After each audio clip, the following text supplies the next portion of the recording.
Hello there guys and welcome back to the channel. So in today's video we're going to be talking about Lumatrix. This is going to be the second idol champion to enter the game, and he is of skill class. Now it is unfortunate that for majority of the players, in order to acquire a 7-star you do have to spend money to get him. However, I do believe he is going to be still more wildly available than an average champion, considering the a low entry cost to him, so most of the players probably will have picked up like a weekly bundle or something. And in the worst case, if you're a free-to-play player, you can acquire him as 7-star. Unfortunately, it's undeniable that, sorry, as a 6-star, that 6 stars are on their way out at the moment. However, he does initially look quite decent. He actually definitely looks better than Isophine, because Isophine, well, we all call her ISO mid because she is. And effectively with Isophine, the situation is where she counters Serpent quite well if you're free to do damage uninterrupted and free to be aggressive. But even at that, it's not necessarily that she's the best at it. And outside of like very specific cosmic matchups, Isophine is really fairly eh. So it was a relatively uninspired start. However, Lumatrix does look better. He does seemingly have more defensive utility as well as obviously offensive one as well. A key thing here is I think also going to be damage and matchups. And the matchups could be one of the places where he might kind of struggle slightly. We're going to get to that in a bit. Overall though, I'm quite happy with the way he works. Obviously he does have the fractured power bar. He does have his idol physiology, making him immune to bleed, and also rupture effects, which is also very solid immunity because not too many champions are immune to rupture. He will effectively work on critical damage, and one of his core currencies is going to be cunning, which increases your critical damage and critical rating. And when you run max cunning, you get guaranteed critical hits. So before I break down his abilities fully, we're gonna look at his rotation. Before that, I also wanted to note that, yeah, his awakened ability doesn't seem to be very needed or mandatory. So when a non-damaging debuff on Lumatrix expires, naturally passively reduce incoming damage by 60%. That is for champions like Quicksilver and a handful of others, but it's not really wildly needed ability in my opinion. It's not going to be present in vast majority of the fights. You will use him outside of these very handful of matchups. And then opponents' instant damaging effects have their ability reduced by 45%. That is stuff like Absman detonations and things like that. And it's doubled against science champions. But again, I don't think it's really all that necessary in generic circumstances you would encounter most of the time. So it's probably nice to have, but I definitely wouldn't necessarily consider him a great target for an awakening gem, for instance. Right, so his key mechanic is kind of charging his heavy attack, then evading, passively stunning the opponent, getting his invisibility to trigger, and then being super aggressive. And as we're going to see here, your goal is to effectively build up to 3 bars of power. Whilst you are invisible, activate your level 1, and that will make you unblockable, refresh the invisibility, and immediately go for your level 2, giving you max or close to max scanning. And then just keep on pressing on with your improved damage, because those fury passives are quite potent, with being invisible, with having tracking active and doing guaranteed crits, and just kind of nuking down the champions, which I do think is a fairly solid build for a champion in general.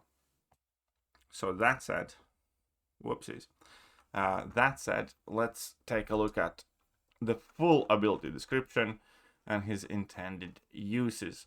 So looking at it, his survivability is 3 because he doesn't have any like regen or massive protections, but that's fair enough. As long as he isn't feeling too squishy, you're gonna be fine. Then damage is marked down as 4, which hopefully is adequate, because again, these can be extremely unreliable because they mark destroyer's damage at 4, for instance, and destroyer is anything but a fast attacker, for example. But hopefully with a fairly quick ramp up, we should be fine. He's again one of those standard champion rotations where it's like level 1, level 2, or level 2, level 1 type thing. In this case, you build up 3 bars of power and shoot off your specials consecutively, thus going for like a massive guaranteed amount of damage. Ease of use 2.5, and I think this actually could be kind of easier in the description because it's not that much going on. The entire base point is you get your heavy charging the evade, you evade, then you possibly stun the opponent, you're being super aggressive. If your evade is, if your invisibility is expiring, or it expires naturally, in order to effectively reset and not wait the 20-second cooldown penalty, you just need to heavy the opponent or punish their special attack, and then you can evade, reactivate the invisibility, and get going again. Utility 3.5, kind of agree. I don't think he has the most in his kit, and one of the things in his kit really does kind of worry me, and we're going to discuss that when we get to the matchup phase. So defender strength is 3, so he's not a crazy defender, but there will be defensive mechanics to take in account for. So the strengths, avoiding basic attacks, yeah, because you're going to be either evading or be invisible through a lot of them. So unique openings, again, evade and invisibility, so that's kind of nice. You do not rely on parry at all, effectively using him, which is great for stun immune matchups.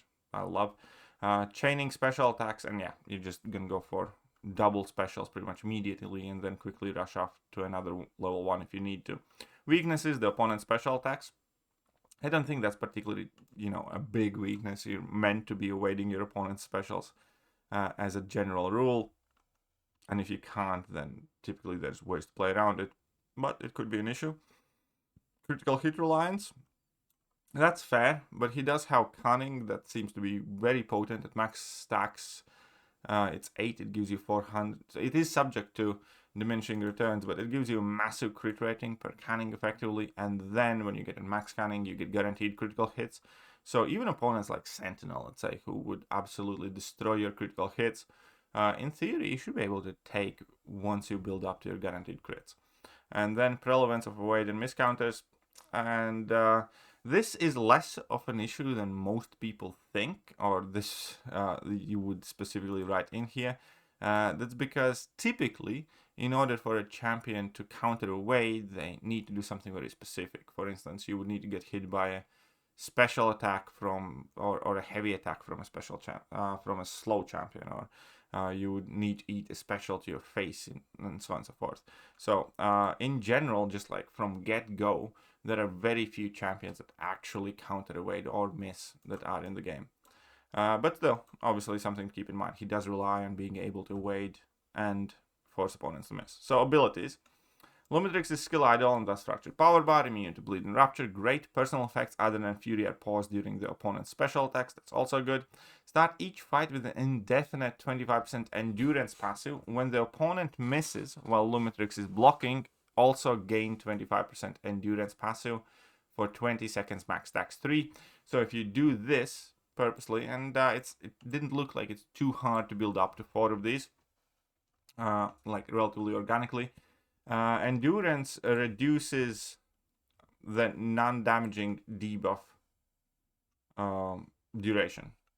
So it would be quite handy against, a bunch of champions and or nodes that apply non-damaging debuffs to you and they go away relatively quickly. So I do like that. It's not bad at all. It's quite useful ability to have for a skill champion if you're not cleansing. It's kind of like atrophy reverse version in a sense, because you're not reducing opponent buff duration, but you're reducing the debuff duration. So it's a form of debuff control. You can argue it's less potent than cleansing or purification, but then again, will be less things punishing you for reducing the duration. And still against champions like Leader or Photon, even though you're going to be ramping them up, at the same time, you're also going to be escaping inequity and things like that. So Lumatrix can charge his heavy attack for 4 seconds. As his heavy attack hits grant the opponent 20% less power. While invisible, this reduction is extended to all hits. This is quite neat. You can be more aggressive than you would normally be able to. Also, Cunning. Lumatrix 40% Cunning. Passives last 12 seconds, and 1 Cunning is gained when Lumatrix has 1 or more full bars of power remaining after activating special attack. Gaining Lumatrix Cunning refreshes all personal Cunning. While Lumatrix Cunning is at max, all hits are guaranteed crits. There will be more ways to gain Cunning as well, but this is going to be one of the most basic ones. When you activate special, with the fractured power bar, you can have more than 1 bar of power, and if you do, you gain you know, increased crit rating and crit damage. Nice. So misdirection, evade. When Lumatrix starts charging his heavy attack, he gains an evade charge for 2 seconds. This starts indefinitely paused and will not activate while invisible or while Lumatrix invisibility is on cooldown. So it's kind of Mr. Negative-esque type of playstyle, but you can charge your heavy for extended duration as well. Still, hopefully AI doesn't completely screw him over here. When Lumatrix stops charging his heavy attack, this evade charge is removed. As a defender, this is unpaused instead. So you do not want Lumatrix to be charging his heavy attacks. Against non-mutant opponents, gaining this evade charge also inflicts the opponent with a tracking passive for 5 seconds. And this is kind of like the biggest bit of his extended utility, obviously aside from evade and miss, which lets him be more aggressive and gain more openings, which is utility in itself. And from immunities, this is like the only thing he kind of does to quote-unquote counter the opponent specifically, which could be an issue even when facing science class, because this is obviously tracking, it specifically bypasses miss, but he doesn't have anything for things like unstoppable, he doesn't have anything for things like evade, and we'll see how it works out. So while this evade charge is active, Lumatrix gains 100% chance to evade basic attacks. So again, whilst charging the heavy attack, the opponent becomes more aggressive while this evade charge is active, or while invisible. This is very, very good. So it means it's less likely gonna happen that AI screws you over and just stands there whilst you're trying to force them to attack into you. Performing any evade consumes the evade charge and grants 1 cunning. So this is another way of gaining cunning. Performing a personal evade also inflicts a stun passive for 1 second, and that gives you effectively an immediate, easy, quick opening, which is very, very nice. Right. Deception, invisibility. So after you evade, Lumatrix gains an invisibility passive for 3 seconds, paused during Lumatrix attack. So as long as you're aggressive, this can, you know, last for quite a while. It's kind of like spots invisibility, really. As an attacker, activating a special attack while the evade charge is active also grants this invisibility. So you can be charging your heavy attack and then as your opponent dash in, activate the special attack. While invisible or while Lumatrix is performing their special 1, gain stun immunity, increase personal cunning potency by 100% and pause all personal effects other than invisibility and stun. While opponents knocked down by heavy attack or when the opponent activates special attack, this invisibility is removed. However, you do want to be knocking down your opponent with a heavy attack, because if this invisibility ends without Lumatrix knocking the opponent down with a heavy, it goes on cooldown for 20 seconds. You can remove the cooldown by punishing opponent's special attack, activating a special attack, or by knocking the opponent down with heavy attack. So he is going to be somewhat reliant to be able to knock his opponents down and access his heavy attack, but it seemed like it is incorporated fairly well together. Special attack 1, dimension cloak. On activation, gain 1 cunning. Just before the final hit, activate invisibility. If already invisible, also gain an unblockable passive for 2 seconds. This is quite important because it needs to be used in conjunction with special attack 2. And on activation, gain 3 cunning. As defender, also gain Lumatrix evade charge and pause it until the end of this special attack. On the first line of hit, gain 75% fury passive for 20 seconds. If unblockable, gain additional 1. So that's why it's important to have that unblockable active, and that's where his rotation comes for. You build up 3 bars of power, make sure you're invisible, activate your level 1, then immediately use your level 2 because you're going to be unblockable and you're going to be gaining 2 big furies and doing massive amounts of damage. So special attack 3 is kind of a alternate way of using him effectively, where you do not need to worry about much. You effectively just build up to level 3. Make sure you have at least 1 cunning active beforehand, because on activation you gain 7 cunning. Activate invisibility and pause it for 10 seconds. While this pause is active, Lumatrix invisibility will not be removed when the opponent is knocked down by a heavy attack or when the opponent activates special attack, and then you can just kind of go ham. This special attack effectively grants you 13 seconds of invisibility and 22 seconds of big critical hits, and you can just kind of nuke down the opponent. Signature ability we went through. It reduces the incoming damage when the debuffs expire naturally. And I kind of get why it is there, but it's just not good enough of an ability to fuss too much about. For instance, even when you have this at max, you'd still be taking the damage. And in the theory, when you're fighting against Quicksilver or somebody alike, you gain the Whiplash debuff on you, but if you have all of your endurance passives, that debuff expires immediately, and it will still detonate, and you're still gonna take 40% of damage, which is less. It's obviously good, but also because there's 0 duration, you gain like 0 willpower heal from it, and effectively the end result, lost health wise, often can be the same as or worse as a regular champion would, for instance. Because if there is a whiplash that lasts, let's say, 10 seconds on you, you get a willpower healing, and you get 10 seconds of willpower healing, and then you take some damage. And in many of these cases, because it's like small bits of damage, the lack of that willpower heal effectively offsets that 60% damage that you save. So I think it's a very crappy sig ability, honestly. It should have been like flat out immune, something like that, not percentage based, if they wanted to make it good, or just be something else really. The opponent's instant damaging effects have their ability actually reduced by 45%, doubled when fighting science champions. I think this is fine. It's not the biggest of deals either. I mean, it can kind of be a failsafe. I suppose defensively it can help you, but then again, you just want to avoid those matchups anyways. So overall, as a champion, I actually quite like Lumatrix. I think he looks interesting. The key here is going to be whether he's actually like a solid nuke. And the key to him is going to be how he obviously covers matchups. And for a champion to be kind of considered very valuable, very good. And I'm not saying that every single player in MCOC has to adhere by this. Not at all. It entirely depends on your competition levels, your competitiveness, the type of game modes you play and stuff like that. But largely, for a champion to be significant and be the type of champion that attracts players and players' resources and champion to get used, you need to be able to cover the problem matchups and answer specific significant problems. One of the issues right now is Science class in general on defense at the moment is not particularly strong.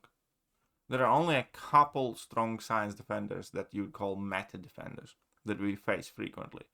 That in itself obviously also hinders the skill class, because if there's no big problem to solve, there's no need for a great solution. Unlike, for instance, skill being loaded with crazy defenders, therefore mutants who nuke down Korgs, Killmongers, Atumas, stuff like that are popular.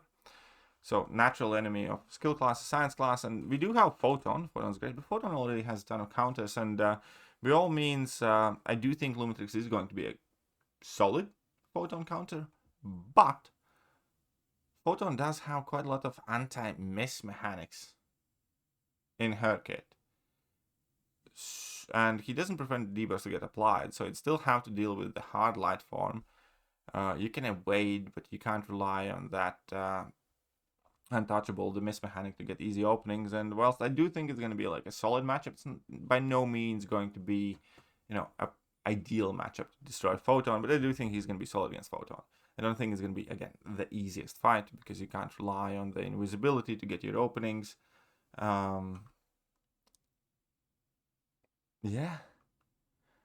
You will be able to bypass her miss, so you're going to be able to, you know, get your openings fine, but even though you're going to be reducing the duration of the Photon's debuffs, Photon's still going to be ramping up naturally too, so you're going to have to play around it. Again, I just don't think he's going to be as good as, let's say, Crossbones against Photon.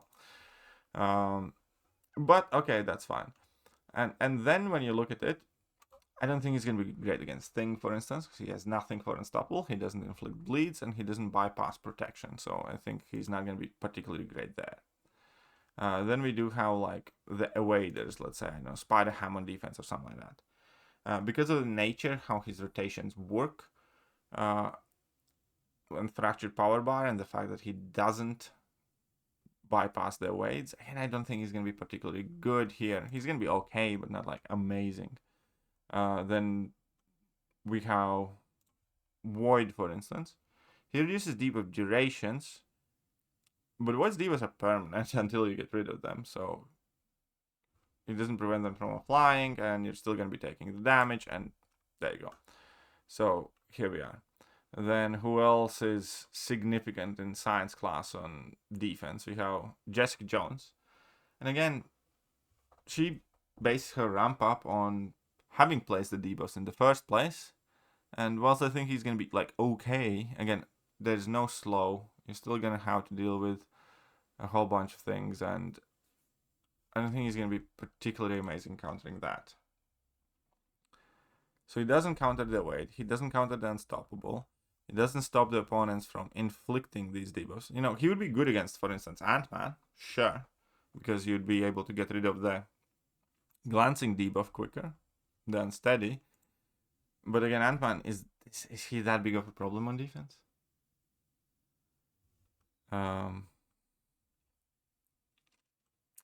But that was the first point, first half here. I'm not confident in the matchups he covers or the significance of some of those matchups. Like, even against like somebody like Hulk. Like, Hulk's not a major meta defender, but sometimes you have to face him, and his key aspect is that he effectively goes unstoppable at very inconvenient moments. You need to play around it, and you can't here. And then again, invisibility might save you. And his debuffs again are spending significant amount of time paused. So he generally seems to be like created more to counter champions that we don't really need counters for at the moment. That can change, that could change obviously in the future with the release of new champions and science class getting like more popular defensively, but at the moment I'm not just confident in that. And then when we take a look at obviously rest of the classes and the most popular defenders, like, does he counter Bullseye? Absolutely not. He has nothing against the Wade, and if he can't be aggressive, you're probably going to be screwed, and Bullseye counters a Wade and miss. So a very, very, very bad matchup here. Does he counter Korg? Not really, especially when you, well, I mean, maybe, kind of. Could be a decent Korg counter. No way, Korg hates the Wades and Korg hates missing, so no, he's not going to counter Korg. Does he counter the Tuma? Absolutely not. As far as I'm aware, his hits are not non-contact ones. Does he counter Killmonger? Maybe he can be decent against Killmonger. Here in tech class, does he like counter Zola? Don't really think he's going to be particularly great against that. Does he counter? Would also have like Red Skull. Could with guaranteed crits, but again, there's nothing against auto block, and you need to be aggressive. If you push him to level 2s, still need to deal with the unstoppable, which actually technically can. He might be good against Red Skull, so that's neat because you can get guaranteed crits, and if you push Red Skull to level 2s and you counter his level, but your invisibility goes on cooldown when he activates his special too. So now I don't think it will work out particularly great. Anything crazy against Penny? Nope. So I don't think he's gonna particularly shine here. Against mutants, he should obviously be quite weak, but we'll see how, you know, that works out. He could be decent against Mystic class, against a bunch of Mystic champions. Like, he should be able to do something like Ebony Maw with his tracking. So that could be neat. If he has high enough damage, he might be good against Rintra or Sasquatch, because he potentially could be a Nuki type champion. But again, and obviously in Cosmic class, he doesn't have anything to counter Serpent. He doesn't have anything to counter Thanos and stuff. So I am a bit worried. I think he's going to be exactly the type of champion that we like and we love and we want to use, and we just can't competitively too much, if that makes sense. I think he's going to be great for questing and quite fun potentially for some challenge content and maybe a few other things, but currently I do not think he answers the problems that Kabam is hitting us with, if that makes sense. But I do like him, and I do wish for him to be good. I think he's actually working out to be kind of like opposite of ISO mid champion Isophene, because Isophene answers a very relevant problem, just okay, and is fairly mid everywhere else. I think he might actually turn out to be quite good, like on a paper or in a generic circumstance, but he might not just cover the matchups that we kind of need him to. For instance, in competitive situations, when you think about what you need for Alliance War, will there be a reason to use him over Mantis, Crossbones, something like that? I don't know. In Battlegrounds, I can't see him being added in the deck over a bunch of the champions I mentioned before. Even like Hitmonkey, I think, with his defensive ability, accuracy reduction and stuff like that, could potentially be able to cover more ground. But we'll see. We'll see how he works out. I hope for the best. Let me know what you guys think, and I'll catch you guys soon. Bye-bye.